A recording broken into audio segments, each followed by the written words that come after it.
एक चक्रावून टाकणारे प्रकार समोर आला। एका ग्राहकाने एका इमारतीमध्ये चक्क 34व्या मजल्यावर फ्लॅट खरेदी केला। पण प्रकल्प पूर्ण झाल्यानंतर जेव्हा तो तिथं गेला तेव्हा त्याच्या पायाखालची जमीन सरकली।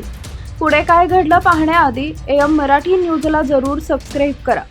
हे संपूर्ण प्रकरण चीनच्या शानक्सी प्रांतातील शियान शहराजवळील एका गावातील आहे। शेन नावाचा व्यक्ती यानं 2013 मध्ये या इमारतीत 90 चौरस मीटरचा फ्लॅट बुक केला आणि या फ्लॅटची किंमत प्रति चौरस मीटर 2646 युआन होती। एकूण फ्लॅटची किंमत जवळपास 33,69,000 रुपये होती, जी त्या परिसरातील सरासरी बाजारभावापेक्षा तब्बल 3 पटीनं कमी होती। चीनमधील ग्रे मार्केट घरांचा एक प्रकार आहे, ज्यामध्ये सरकारी मालकीच्या शहरी जमिनीऐवजी ग्रामीण सामूहिक जमिनीवर बेकायदेशीरपणे इमारती उभारल्या जातात। 2013 मध्ये शेन यानं डेव्हलपरला 117.700 युआन म्हणजेच सुमारे 16 लाख रुपये डाऊन पेमेंट म्हणून दिलं होतं।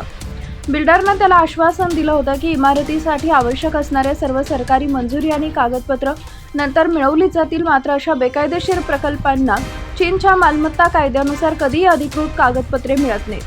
करारानुसार या फ्लॅटचा ताबा 2015 मध्ये मिळणं अपेक्षित होतं, परंतु कामातील दिरंगाईमुळे 2017 मध्ये डेव्हलपरनं शेनला संपर्क साधला। बिल्डरनं त्याला सांगितले की इमारत पूर्ण झाली असून ती केवळ 32 मजल्यांचीच बनली आहे, त्यामुळे त्यानं खरेदी केलेला 34व्या मजल्यावरील फ्लॅट अस्तित्वातच नाहीये। बिल्डरनं त्याला 32व्या मजल्यावर दुसरा फ्लॅट देण्याची तयारी दर्शवली, पण त्यावेळी शेनकडे उर्वरित रक्कम भरण्यासाठी पैसे नव्हते। परिणामी 2 महिन्यानंतर बिल्डरनं तो फ्लॅट दुसऱ्याच ग्राहकाला विकून टाकला।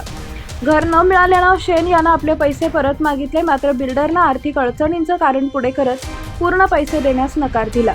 शेननं अखेर लवाद आणि स्थानिक न्यायालयात धाव घेतली। प्राधिकरणानं बिल्डरला उर्वरित व्याज व दंडासह पैसे परत करण्याचे आदेश दिले। कोर्टानं कर्जदार बिल्डरवर कंझप्शन रिस्ट्रिक्शन्स ऑर्डर खर्च करण्यावरील निर्बंध देखील लागू केली। मात्र डेव्हलपर कंपनीच्या नावावर कोणतीही बँक शिल्लक किंवा मालमत्ता नोंदणीकृत नसल्यानं या आदेशाची अंमलबजावणी करणं न्यायालयाला कठीण जातंय।